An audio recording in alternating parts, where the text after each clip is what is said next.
Pay scale নিয়ে নতুন গঠিত কমিটির কাজ সম্পন্ন, গ্যাজেট রেডি, চূড়ান্ত প্রজ্ঞাপন প্রকাশ ২৪ তারিখে। তো দর্শক, নবম পে স্কেলের আজকের সবচেয়ে গুরুত্বপূর্ণ নিউজটি শেষ পর্যন্ত দেখুন। শুরুতেই চ্যানেলটি সাবস্ক্রাইব করে রাখুন পে স্কেল বাস্তবায়ন সম্পর্কিত সকল আপডেট সবার আগে পেতে।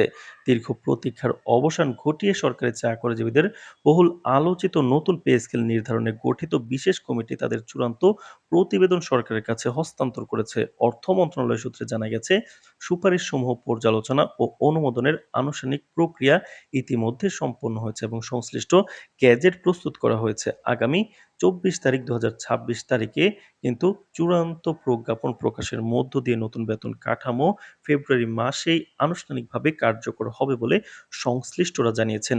সরকার গত বছরের মাঝামাঝি সময়ে অন্তর্বর্তী সরকার বিদ্যমান বেতন কাঠামোর সীমাবদ্ধতা, মূল্যস্ফীতির চাপ এবং জীবনযাত্রার ব্যয় বৃদ্ধির প্রেক্ষাপটে একটি উচ্চ পর্যায়ের কমিটি গঠন করে। কমিটির দায়িত্ব ছিল পে কমিশনের যে আর্থসামাজিক পরিস্থিতি বিশ্লেষণ করে একটি যুগোপযোগী বাস্তবসম্মত টেকসই পে স্কেল বাস্তবায়ন করা। তো বিভিন্ন মন্ত্রণালয়, দপ্তর, অধিদপ্তর ও সংস্কার প্রতিনিধিদের মতামত গ্রহণের পাশাপাশি পে কমিশন কর্মচারীদের সংগঠনগুলোর সঙ্গে একাধিক দফায় বৈঠকে বসেন। তো দর্শক, তারপরে কিন্তু পে কমিশন চূড়ান্ত রিপোর্ট বাস্তবায়ন করেন এবং নতুন সরকারের হাতে সেই বাস্তবায়িত রিপোর্টটি কিন্তু জমা দেওয়া হয়েছে।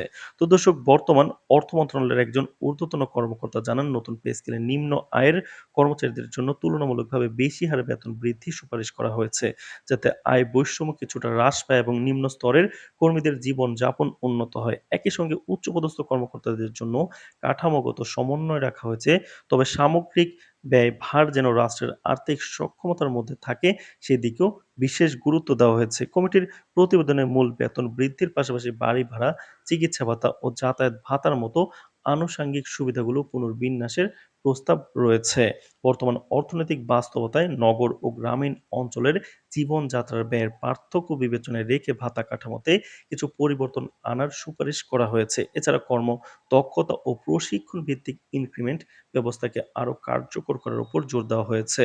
তো দর্শক, সরকারি কর্মচারী সংগঠনগুলোর নেতারা প্রাথমিকভাবে কমিটির কাজ শেষ হওয়াকে স্বাগত জানিয়েছে, তবে তারা গ্যাজেট প্রকাশের পর বিস্তারিত পর্যালোচনা করে আনুষ্ঠানিক প্রতিক্রিয়া জানাবে বলে জানিয়েছেন।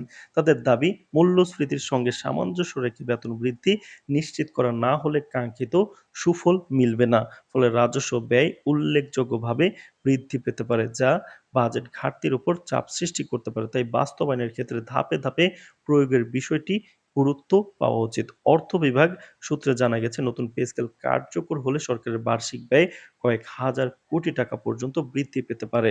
তো দর্শক, গ্যাজেট প্রকাশের পর নতুন বেতন কাঠামো কার্যকর হওয়ার সম্ভাবনা রয়েছে এই অর্থবছর থেকেই। তো দর্শক, ভিডিওটির এই মুহূর্ত পর্যন্ত যারা দেখছেন, চ্যানেলটি সাবস্ক্রাইব করে রাখুন। পরবর্তীতে নবম পে স্কেলের সকল আপডেট সবার আগে পেতে আজ এ পর্যন্তই। ধন্যবাদ।